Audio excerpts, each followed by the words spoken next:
世醫工會計劃聽日發動罷診3小時，抗議領匯大幅加租，預計有大約180名私家醫生參加。世醫工會話，罷診時間由下晝1點至到4點，參與嘅私家醫生會張貼罷診告示。工會話，領匯大幅加租令到私家醫生難以經營，希望行動唔會令市民不便。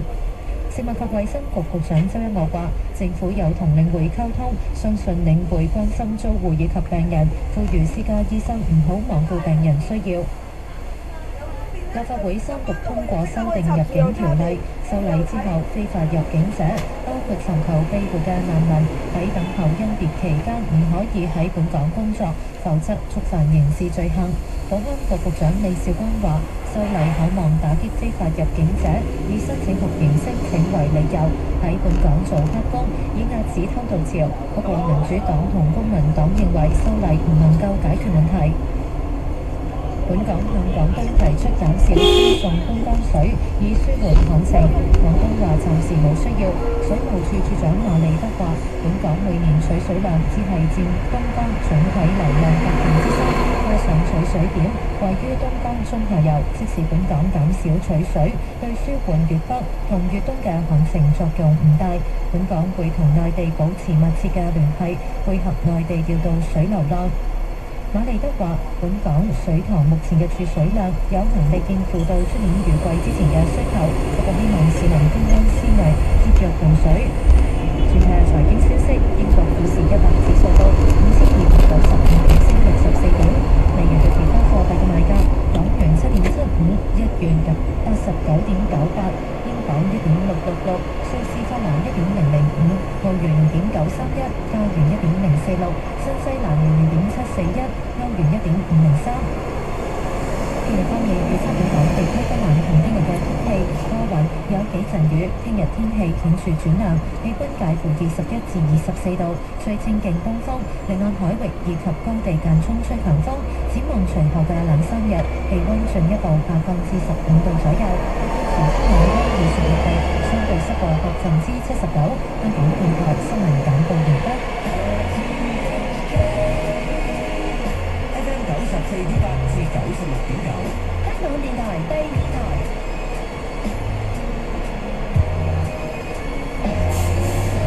FM 94.8至96.9，香港電台第二台。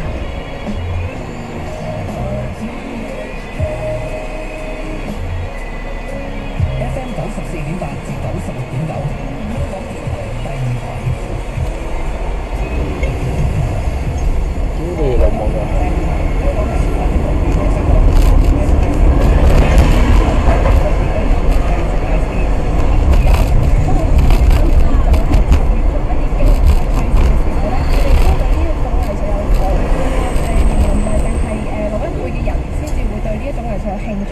同埋佢哋會有更加多嘅支持我咯。繼續留意逢星期4下晝5至7嘅 TV5，今年嘅校園藝術大使會同你逐一分享佢哋嘅工作情況。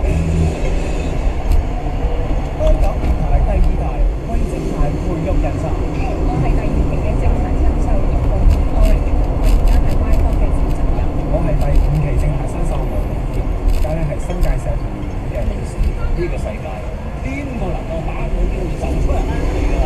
而家邊個嚟啊？政壇新秀訓練班第7期招募行動現已展開，請即日港台網頁於下載區下載表格報名。我成功把握咗呢個機會啦，下一個就係你。香港亞洲獨立電影節2009，香港嘅邊啲著名嘅獨立電影人物？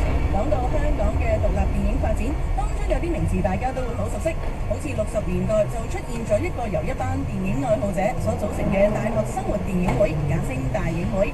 導演吳宇森就係其中一份子。當時佢同今日嘅著名影評人石琪更加拍攝咗一部名為《死結》嘅實驗電影。而打從90年代之後，活躍於獨立電影，亦同時參與主流電影製作嘅導演，包括有崔漢信、余力維、麥遠恩、黃真真、畢國智、黃精甫、黃修平同彭浩翔等等。而實驗電影方面就有黃凱倫、麥海珊，紀錄片方面就有張紅。而喺1999年，余力維更加憑住《天上人間》呢部電影，繼胡金銓同王家衛之後，成為第3位入圍康城影展，競逐金棕櫚獎嘅香港導演。以上資料由